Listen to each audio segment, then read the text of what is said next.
Sérgio? Com Sérgio Brito. Com Natália? Com Natália. Renato Monsó. Foi, enfim, Raul Cortez. é uma festa, uma Éramos festa. um elenco de 20 pessoas. E aí, Tônia estava começando aqui, a CTCA, teve Otelo, teve isso, teve... Não, foi antes eu comecei. Em 49 eu comecei. Mas eu vi você começar em 49 com o Paulo, no famoso Deus Dormiu Lá em Casa. Direção do Silveira Sampaio, que era um espetáculo encantador. Você assiste Chamada de Capa. Chamada de Capa. É que você é Bárbara critica hoje tal peça assim.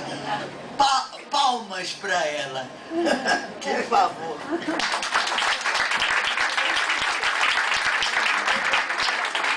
Ainda bem que um dia alguém gosta da crítica, né? Já é uma vantagem. Fernandoca, e você? O que tem a dizer sobre esse passado todo? Olha, é tanto trabalho, é tanta integração com o palco. No caso, a Bárbara, ela é uma vocacionada como nós somos. Porque também, às vezes, todo dia ir para um teatro assistir praticamente tudo que é espetáculo que se apresenta, também, às vezes, precisa ter coragem. Sofre muito. Muitas vezes. Sofre muito. Uma vez, conversando com o Solnado, ele é um aficionado de touradas. E ele dizia, olha, a gente tem que ver 200 touradas para ver uma tourada. Então, neste livro, eu tenho a impressão que o que está aqui são muitas touradas. E algumas são boas. E muitas são boas, porque eu não acredito que este livro seja, na sua maioria, de críticas que não sejam consequentes e que também não narrem esses anos todos de trabalho, de sobrevivência e de resistência. Então eu acho que isso é um testemunho. O Ítalo falou em Bíblia. Eu tenho a impressão que, além de Bíblia, é um testemunho na realidade, porque às vezes, sem contestar o meu amigo, Bíblia bota já numa dimensão mítica. Não, isso aqui é muito suor, muita batalha, muita resistência, muito pé no chão e também muitos sonhos realizados. Eu agradeço a Bárbara ter dado esta oportunidade da gente ter para o futuro, quem quiser estudar, quem quiser trazer para o conhecimento cultural, teatral do nosso país ou até fora do nosso país, isto aqui é um documento extraordinariamente útil e nós estaremos nisso aqui, porque é o seguinte, nós fazemos uma profissão que não fica. Só na hora. Não fica, só na hora. Acabou. Então o que que fica? Fica o testemunho de alguém que nos viu. Não é? Se essa pessoa morre também, aí lá se vai a memória de quem nos viu. O que fica mesmo são as crônicas, são as críticas de uma época, de uma era e de um conjunto de 50 anos de trabalho. E nós ainda estamos aqui, jurássicos, mas estamos aqui. Alguém comentou que Aquele tempo, estrearam. E, no entanto, hoje em dia é impossível. O que houve com o teatro que hoje em dia ninguém mais pode fazer uma companhia estável? Por que a gente pergunta isso quando o teatro é o fundamento de tudo, santo Deus? Não é possível se dispensar o teatro. Enquanto um homem conversar com o outro, tem o teatro presente. Enquanto houver uma discussão, o teatro está presente. Então, é ilimitado o poder do teatro. O que você diz, Sérgio, sobre quantos eram os cenários do Mambembe? Eram 18. Nossa senhora, eu não me lembro. Eu sei que o Mambembe estreou no Teatro Municipal com 84 pessoas em cena. 84.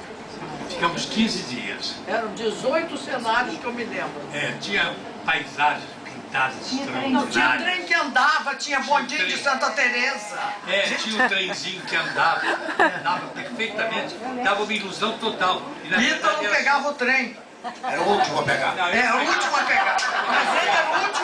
para trás. Sempre atrasado.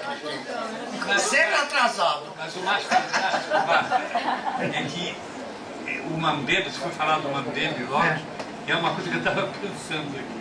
O Mambembe é uma história que dá arrepio na gente. Porque depois que a gente saiu do municipal, fomos para o Copacabana. Lá não dava 84 pessoas, porque não tinha camarim para 84 pessoas. Então reduzimos 84 para 60. Muito bem. Coisinha não pouca. tinha verba nenhuma. A verba tinha acabado. O municipal tinha nos ajudado com cenários e figurinos. Só. Muito bem. 6 meses a peça foi sustentada, pagando as 60 pessoas pela bilheteria. Você imagina o que é isso? Não parece uma fantasia, parece um mundo abstrato. Isso não aconteceu. Aconteceu. Aconteceu. Mas não era obrigatório 50% para estudantes e 50% a maior de 60. Não, eu fui há pouco tempo, trabalhei, o Sesc é uma maravilha, ajuda muito o teatro, mas era 16, 12, 3. 3. Olha, a Fernanda mencionou que às vezes tem os números de touradas boas, touradas ruins, etc. E eu nunca ia me esquecer, já que você falou no Senac, um dia um casal saía de um espetáculo, e eram mais de 65 anos, e disseram: eu sei que foi só 3.500 cada um, mas assim mesmo foi caro. Ai, ai, ai. Mas tem coisas fantásticas. Por exemplo, eu participei agora do espetáculo do Bertazzo, de dança, no Carlos Gomes. Nós estamos enveredando por um caminho complicado. Porque o público sempre acha que teatro é caro. Sempre é caro. É muito caro o teatro. E o grupo todo são 40 pessoas. E havia o domingo a R$1. Porque como o teatro cobra 15% do bruto, eles acham que isso é muito barato. Então tem que dar o espetáculo a R$1. Muito bem, uma senhora foi e disse assim: ah, não, eu quero pagar 50 centavos. Como a senhora quer pagar? Eu quero, porque é o meu direito. Eu tenho mais de 65 anos, não sei o quê. Mas minha senhora, é R$1. Não, eu faço questão, porque a lei me garante. Aí a pessoa, que era produtora, pegou, comprou por R$1 e disse: a senhora vai de graça. Ai, que ótimo. E ela aceitou, entrou e viu um espetáculo por R$1, para o qual ele queria pagar 50 centavos, porque era o direito dela, e 50 pessoas no palco vivendo naquela bilheteria. Mas aí é um caminho triste, a gente não pode entrar por aí. Então vamos entrar por outro caminho. Eu quero falar com a Jaqueline. Que uma coisa que eu menciono muito no livro é o problema exatamente da preparação de atores. E eu queria que você lembrasse um pouco o que foi essa coisa maravilhosa que as pessoas pouco se lembram, que a Dulcina criou uma escola de teatro. E ela foi da primeira turma, se não me engano. Da primeira turma. Conta quem eram os professores. Os professores eram Gianni Rato, a própria Dulcina de Moraes, Adolfo Celli, Zimbinski, Madame Morinot. Uma coisinha assim. Trivial, né? As aulas de história do teatro eram dadas por Cecília Meirelles, José Paulo Moreira da Fonseca. Oh meu Deus, eu vou esquecer, não faz mal, né? Mas tudo bem. Mas assim, era o que havia de melhor na vida cultural do Rio de Janeiro da época. Isso eu posso garantir a vocês. Foi uma experiência absolutamente extraordinária. Então eu queria ajuntar o que a Jaqueline diz, a inteligência e a habilidade com que as coisas são tratadas no Brasil. De repente assinaram uma lei e só pode ensinar numa escola de teatro quem tem titulação. Então você tem um professor que tem bacharelado, mestrado, doutoramento e nunca pisou num palco. Nem vai a teatro. E nem vai a teatro por causa de... Não gosta de teatro. Então, eu quero saber que formação vão ter esses alunos de pessoas que não têm a menor vivência teatral. Mas a lei diz que tem que ter titulação. Então, quer dizer, perdeu-se a ideia de que as artes sempre foram ensinadas do mestre para o aprendiz, quer dizer, do que tem a experiência para trazer o seu conhecimento, para tornar o seu conhecimento acessível a outros. De maneira que a Jaqui, que estudou com esse elenco de professores, é uma outra experiência. Falar de Maria Clara Machado. Também. De maneira que, quer dizer, isso sim era um curso de teatro, né? Era um curso de teatro. De maneira que, mas é um problema que também ficou até hoje, o problema do ensino teatral. E muito grave por causa dessa obrigação da titulação. Está todo mundo aprendendo com quem não sabe. Ou pelo menos com quem não vivenciou, com quem não tem a experiência da vida no palco. Conceição da uma coisa muito boa. Sérgio fez um curso ótimo. Essa história de que quem ensina deve ter pisado no palco. Isso. Que traz do palco alguma coisa, mesmo que ele não ensine bem, o que ele traz do palco é alguma coisa que você vai aprender. É verdade. Eu me lembro da minha, eu não vou dizer o nome, a minha primeira diretora de teatro não era boa. Ela ensinava coisas absurdas. Ela dizia, você tinha que dizer bom dia, se vai bem. Agora, bom dia, ela dizia, bom é bom, dia é sol, então é bom dia. É terrível você decorar essas expressões dela. Mas errado ou certo, era alguma coisa de palco que ela estava ensinando. Serviu. Quando eu me lembro hoje em dia, como é que eu faço um personagem, quando eu digo, senhora... Você fala bom dia. Bom dia. Bom dia, não digo mais bom dia. Como vai você? Põe mais sensualidade. Olhe assim meio enviesado. É uma coisa incrível, é horrível o Mas eu tenho a impressão... Mas era um ensinamento teatral. Eu acho que pesou muito para o desenvolvimento do moderno teatro brasileiro o sucesso não da telenovela, mas da radionovela. Porque na radionovela era tudo pela voz, né? Então não era bom dia, o sol vem aí, não era bom dia, como está? Então, as pessoas que eram absolutamente corrompidas por esse tipo de interpretação, quando viu o ator no palco dizer bom dia, achava que ele era mau ator, porque ele não dizia bom dia. Quer dizer, aquela empolação da radionovela prejudicou muito toda uma geração de atores. Mas também era uma herança do melodrama. Não, o melodrama requer um tipo de doença de emissão de posicionamento de alma que vai... Eu me lembro que eu fiz rádio muitos anos, na Rádio Ministério da Educação e Cultura. Mas a gente sabia que na Rádio Nacional, que era a rádio que mais tinha novelas, aquele melodrama todo de manhã à noite, tinha que dizer, você não pode fazer isso. Você terá que passar por esta rua. Amanhã eu virei aqui, Vila. Tinha uma cantiga, né? Se não fizesse assim... Não era o tom da novela, não é porque é assim que fala no melodrama. Quer dizer, no melodrama mal representado, mas que é uma herança. Eu me lembro do filme Les Enfants du Paradis, que estão levando um melodrama e ela diz, Marie, mon pauvre Marie, mon pauvre Marie. Era uma coisa pendurada. Você ouve mesmo a Sarah Bernard, você ouve gravações que ficaram, né? E ela tem uma voz toda no ar, na cabeça, e toda ela muito no ar, e era a Sarah Bernard. A Sarah Bernard tem uma maravilhosa que era Rome, bibliocopjé, mon ressentiment, Rome aqui, viens roubar, é uma coisa infernal. Mas só que tem que era um fino. E depois é uma época, não é isso? É um gosto. Eu acho que pra gente pensar o quanto essa turma que está aqui mudou o teatro, tem uma história maravilhosa que quem me contou foi Décio de Almeida Prado. Que qual é o nome dele que fundou a EAD? Mesquita. Alfredo Mesquita. O Alfredo Mesquita escreveu uma peça e ficou encantado porque o Procópio aceitou representar a peça dele.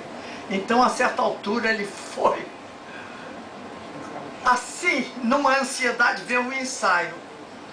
E simplesmente o Procópio não entrava no ensaio. Ele disse, mas não, ele só veio no ensaio geral. O ensaiador tinha que distribuir todo mundo em volta, assim, bem longe do centro do palco, porque ele, que era o dono da companhia, ficava necessariamente sempre no centro do palco e pronto. Isso mas a gente não pegou, não. Isso a gente não pegou. Não, nós mudamos. Vocês são a primeira geração. Depois. Pois é o que eu digo, vocês representam depois disso. Mas eu acho que aí entra a Dulcina de Moraes. Aí entra a Dulcina de Moraes, não é? Mas a primeira grande revolução do teatro no Brasil foi feita por Dulcina de Moraes. É verdade. Foi a primeira atriz moderna do Brasil. Ela tirou ponto, ela construiu cenários, ela iluminou, não como Zimbisky quando chegou para o Nelson Rodrigues, mas ela já tinha toda uma experiência, ela viajava muito. Eu acho que foi importante, ela foi a Nova York e viu que mesmo o Boulevard era muito bem montado. E todos os espetáculos da Dulcina tinham uma qualidade artística, não era só uma ambição, tinha uma realidade de trabalho extraordinária. E ela fez uma companhia de autores brasileiros, era dirigida pelo Viana Pai, e a gente ia ao teatro, eu me lembro de Dulcina, e eu não tinha a sensação que eu estava vendo alguma coisa decadente. Não tinha essa impressão. De jeito nenhum. E ela lançou no Brasil O'Neill, Bernard Shaw, D'Annunzio, Garcia Lorca. Então, também a gente, nesse contar essa história de nós todos, eu acho que a Dulcina é uma mulher que precisa ter uma revisão à altura da qualidade e do que ela transformou. Nós já somos uma geração depois dela. Não é? É verdade. Vocês já se usufruíram do que já tinha sido feito. Começaram já num patamar. Nós começamos também. As coisas sempre têm, em algum momento, que é uma tragédia, pode ajudar alguém. A tragédia da Segunda Guerra jogou para cá uma série de personalidades. Alguns nem eram diretores, eram atores, eram cenógrafos, outros já eram diretores iniciando sua carreira. E nós tivemos a sorte, essa geração aqui, de termos entrado em contato com esses homens extraordinários e que amadureceram junto conosco, mas que nos deram uma base cultural, uma base de informação dentro da nossa própria vivência de país também. De uma certa forma, eu me lembro, eles descobriam para nós o nosso país. Através de textos nacionais, através de uma busca de autores importantes, assim, de Sófocles, vai dizendo, John Gay, vai dizendo, esses autores que a gente ouvia falar, não é? Algumas experiências tinham sido feitas em 1912, com Itália Fausta e tal, mas eles trouxeram um conhecimento intelectual e uma formação, um método, é um método, um sistema de formação para nós todos. Não, e além disso, o Zimbisky descobriu o Nelson Rodrigues e o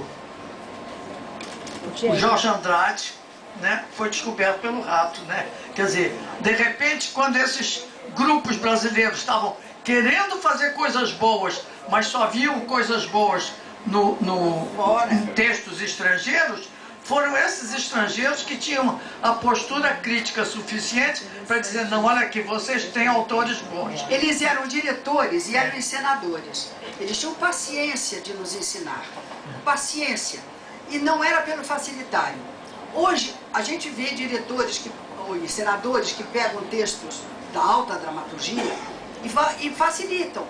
Não, aqui tem um monólogo difícil, complicado, a gente não faz todo o monólogo, a gente diz 3 ou 4 frases importantes e vamos adiante, vamos facilitar. São inexperientes, não têm ainda vivência para entender certos jogos dramáticos de alta contundência humana, existencial.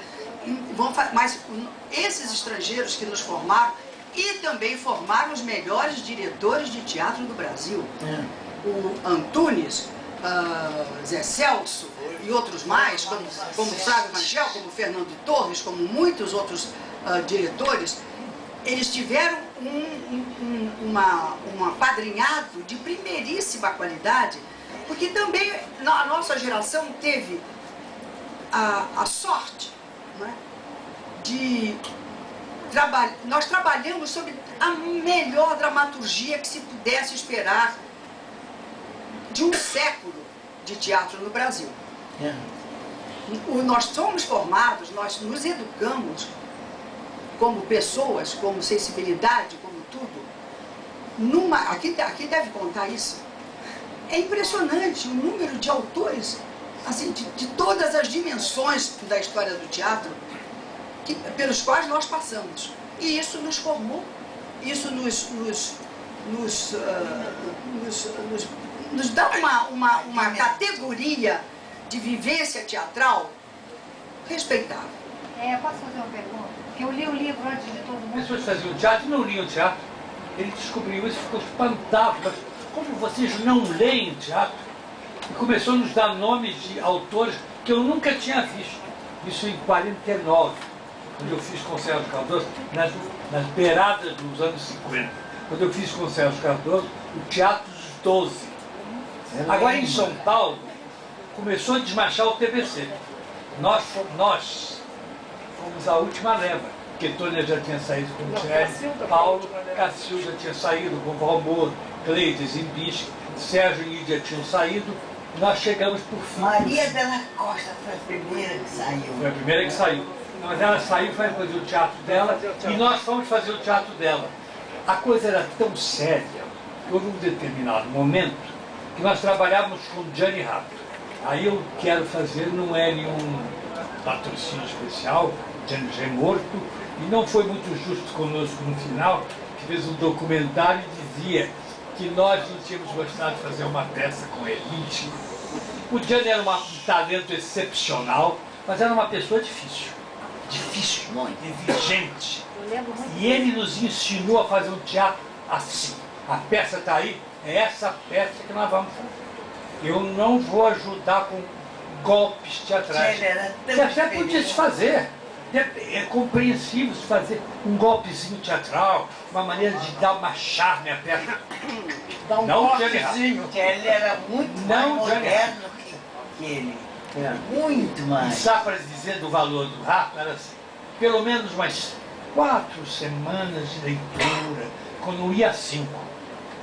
Falava do autor, do pensamento filosófico do autor, do pensamento político e a vida social do país de onde ele era, falava da moda, dos costumes, como as pessoas se vestiam, e chegava ao requinte de levar figurinos para nós vermos como devíamos usar esses figurinos. Eu me lembro. Mas o Rato, ele era um educador. Educador.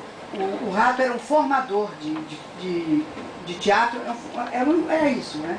Que é também, por exemplo, acho que talvez seja a linha mais perto de Antunes. Não é que é não é só um problema de fazer uma peça, encenar uma peça ou espertamente, ou puramente, ou nos melhores golpes ou não golpes. O processo do Rato era um processo de educação teatral. Agora, não é, ela falou sobre censura. Que a minha abrange muito essa coisa, tem vários artigos dela no livro sobre a censura. E eu acho que é uma época que vocês todos viveram. Período nefando.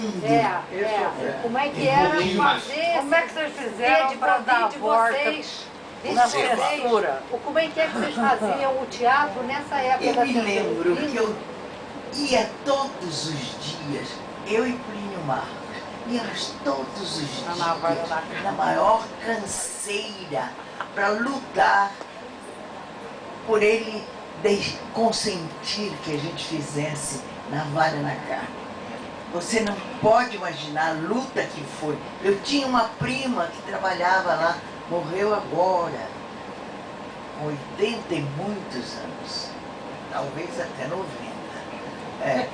Ela trabalhava lá e me dizia, você não vai conseguir nunca. o Gaminha não vai deixar. Me chamavam Gaminha. E aí, um dia que ele disse, quero ver, a senhora vai fazer essa peça com esses palavrões todos que estão aí? Eu quero ver seu público como é que vai responder a isso. Agora eu posso contar uma história. Eu queria contar uma história sobre a navalha na cara. Só vou acabar. Você não, o entusiasmo dele por ter aprovado a peça. Escrito isso, eu tenho escrito ainda até hoje o telegrama que ele me passou. Eu queria falar sobre a navalha na carne, um detalhe que é acima da censura. Com essa dificuldade toda que houve para montar a peça, uns 10 dias antes de estrear, Tônia chamou uma meia dúzia de amigos, naquele tempo eu era amiga, não era crítica. Então, para ver o espetáculo, para que estava achando. Aí passou a peça inteira e os amigos todos sempre muito simpáticos. Ah, tá uma maravilha! A espírita de porca, como sempre, aqui a tarada, disse assim, Tônia, você é chamada de feia e velha. Não pode. E aí a resposta dela foi maravilhosa. Mas eu estou sem maquiagem.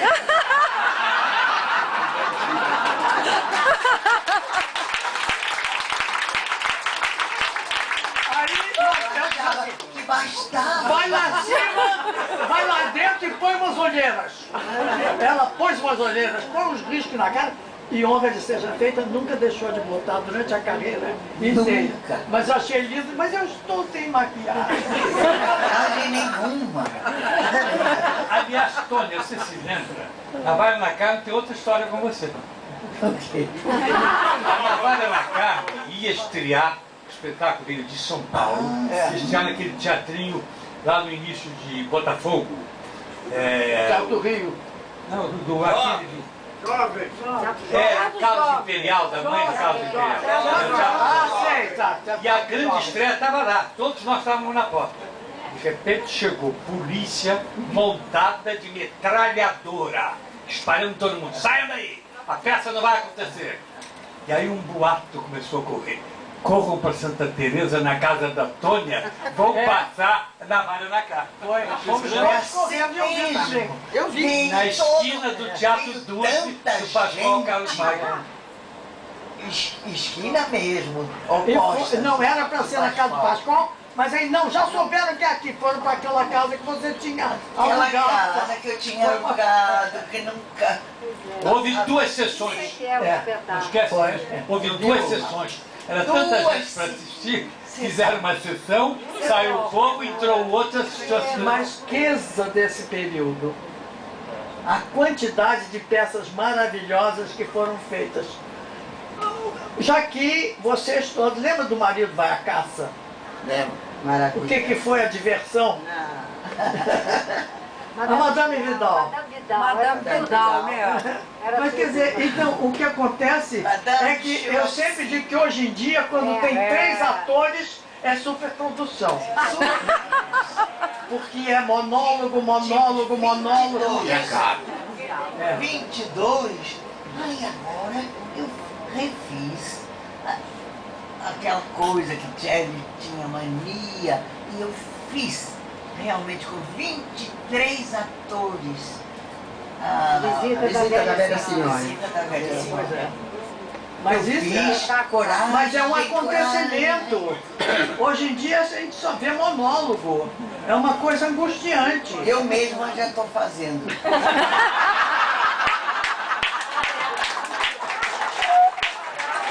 Eu já pensei em fazer.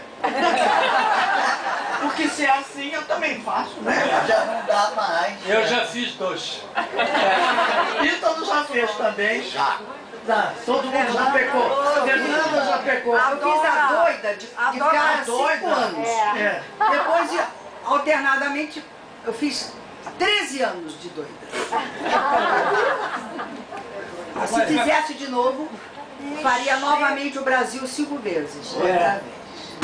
É uma coisa. Só tem uma coisa que eu queria terminar, que eu acho a década de 50, quando eu tinha conversado com o Fernando, a década que fez nascer o melhor do nosso teatro de hoje.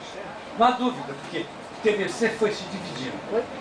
E surgiu a Opinião, que era justamente o teatro político de esquerda contra a burguesia do TVC. Primeiro Arena. Arena. O Arena do Zé Renato. Não, eles diziam que não era o teatro brasileiro traduzido. Zé Renato está aí, meu Deus. Está vivo, maravilhoso. Pronto para dirigir alguma coisa também. Surgiram no teatro Arena, surgiu para trabalhar como atores. A Lélia Abramo, o Vianinha, Guarnieri e o Boal foi para lá também. De repente, o Zé Renato começou a perceber que o teatro dele não era mais dele. Porque a presença deles, as influências deles eram muito fortes. Sabe que ele teve uma coisa generosíssima? O teatro é de vocês. Foi lá. Eu acho isso até hoje uma coisa inesquecível. Entregou o pessoal, né? Pois é. Mas lá veio, quer dizer, ninguém pode esquecer que de lá veio, eles não usam black tie. É. Quer dizer, foi uma coisa realmente excepcional. Chapecó Futebol Clube, uma porção de coisas, mas eles não usam black tie, foi assim, outro marco no teatro brasileiro, foi definitivo, que era realmente o Flávio Miliati e a Dirce Miliati eram maravilhosos. Bárbara, O Vianinha. qual é a última crítica que você começa em 54, não é isso? Se chama Cacilda Morreu. É a última crônica. É a última crônica que tem aí. De que ano é? Ela morreu em 69. 69, não é isso? 94. 94. De crítica vai até 94. 94. Foi 59. Você vai fazer mais as críticas vão até 94. Cacilda morreu em 69. 69. Quando eu 69. eu não fiz crítica entre 64 e 85. Em 85, quem foi me tentar foi Ademar Guerra e Oswaldo Mendes. Eu estava em São Paulo, eles me convidaram para ir ao ensaio do estágio, e na realidade era uma trama para me convencer para ir escrever crítica na Visão, porque o Oswaldo Mendes era o editor cultural da Visão. Então aí eu recomecei a fazer crítica, fiquei 5 anos lá e aí fui para o Globo, onde estou até hoje. Você escreveu para desfile uma época. Há muitos ensaios. Não, mas isso era também. Era também. Mas foi uma coisa muito rápida. Agora, Bárbara, para a gente não ficar só na hora da saudade. No momento atual, como é a crítica que você é, frequentando todos os espetáculos que você frequenta, que visão você tem do momento atual do teatro? Bom, eu vou dizer o seguinte, há uma coisa que me encoraja muito. Apesar da má qualidade de um alto percentual, me encoraja o número de autores brasileiros. Compreende? Porque se você falou nos que vieram aqui com a guerra, esse não ficou, passou e foi embora, mas quando um grupo foi procurar o Luiz Jouvet para ver se ele queria fazer alguma coisa para o teatro brasileiro, etc., e ele disse, o teatro de um país só existe com autores. Não adianta você querer fazer um bom teatro no país se esse país não tem bons autores. E eu acho que o grande problema para mim da censura é porque você vê, a dramaturgia brasileira está sempre começando, né? Vai, coitada, aí põe uma paulada na cabeça, aí volta, é uma coisa. E a censura foi uma coisa terrível, porque por um lado, uma série de autores que já estavam caminhando, abandonaram o teatro, desistiram, porque diante da censura não era possível continuar. E por outro lado, jovens autores não tinham chance de chegar ao palco. Quer dizer, a não ser que escrevesse bobagem, aí podia, mas quer dizer, mas um teatro mais significativo, não tinha porque esbarrava também na censura. Então eu acho que a censura foi uma coisa horrorosa dos dois lados, quer dizer, então foi realmente de um prejuízo para o teatro brasileiro inominável, uma coisa horrorosa. E então, só quando acabou a censura, ainda houve uma coisa horrível, é que as proibições tinham sido tão tolas e tão arbitrárias que de repente montavam uma peça e disse assim, finalmente liberada para a censura. Montava era uma bobagem. Então a censura tinha proibido, ninguém sabia por quê. Isso aconteceu, inclusive eu acho que a Patética, que era uma peça maravilhosa, sofreu por isso. Quando chegou mais uma agora liberada pela censura, ninguém foi ver. É uma pena. Mas então, muitas vezes as pessoas reclamam porque acham que eu sou, sei lá, idiota, porque eu gosto do besterol. Mas eu acho que o besterol foi um caminho maravilhoso para trazer o público de volta ao teatro. Não, e tem atores excelentes. Não é só que tinha atores excelentes, é que o teatro estava morto, quer dizer, estava tão sacrificado que você fazia... Porque o que é a história principal do teatro brasileiro? É a comédia de costumes. O que é o besterol? É uma comédiazinha de costumes um pouco exagerada. Não é isso? Então eu acho que o besterol prestou um grande serviço trazendo o público de volta para os teatros. E é claro que alguns dos autores caminharam para ter uma dramaturgia muito mais complexa. Mauro Razzi, que infelizmente nós perdemos, mas que foi um autor respeitável. Então, eu acho que o número de autores brasileiros, você hoje olha os jornais, a grande maioria de textos é de autores brasileiros. Então isso eu acho que é fundamental. Eu acho que é o tal negócio, por que o Brasil foi campeão de futebol? Agora está desaprendendo, mas quer dizer, conseguiu jogar muito bem. Mas é porque na sala de parto já tem um campinho, uma bola e começa, né? Quer dizer, não há um quarteirão no Brasil que não tem um campo de futebol. Então, quanto mais autores você tiver, mais chance da qualidade ir aparecendo. Porque o público vai ficar mais habituado, vai selecionar mais, etc. Agora, há certas coisas que realmente me chocam. Eu fui ver há tempos, uns 2 ou 3 anos atrás, uma comédia que a única classificação que eu posso dar é que era abjeta. Era uma porcaria. Eu não fiquei chocada, não fiquei nada, chamava-se Sexo. De sexo não tinha quase nada. Era só muito burra, uma coisa horrorosa. E eu olho o programa e tem lá a chancela do Ministério da Cultura. Aí eu encontrando um conhecido meu da Funarte, eu disse, como é que o Ministério da Cultura põe o seu nome numa coisa dessa?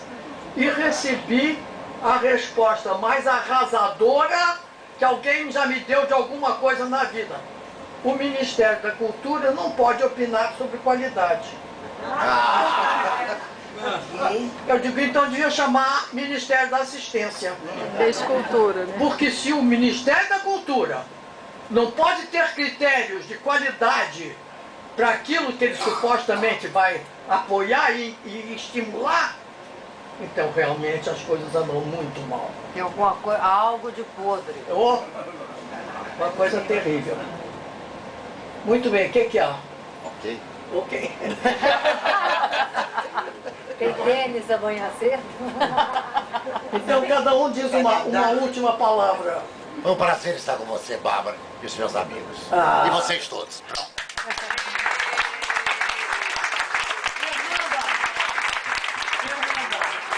Olha, Bárbara, nós somos condenados vocacionalmente. Então, em qualquer situação, diante de qualquer dificuldade, diante até do impossível, essa história do teatro, quer aqui, quer lá fora, nós somos condenados ao palco, gente. Isso é um determinismo histórico. A gente não consegue não vencer as dificuldades. Nós que estamos aqui, nós acho que passamos 500 anos aqui. Por baixo. Por baixo. Por baixo. Soma direito não quer mais. Eu acho que são 500 anos de resistência. Cada um no seu setor, cada um com o seu temperamento, cada um com a sua história. Sobrevivemos a coisas impossíveis, impossíveis. Uma pequena história de censura, por exemplo, porque vamos dizer que nunca tinham razão, mas vamos dizer que eles se sentissem com razão, não é? Então eles lá tinham uma razão. Mas havia momentos sem lógica. O João Bittencourt escreveu uma peça, uma comédia leve, uma coisa gostosa, comédia de costume, em que em Paris, terminava tudo em Paris, com os árabes, quando os árabes ainda não tinham derrubado as torres de Nova York. Então eram pessoas só exóticas, não eram demônios ambulantes, eram só exóticas.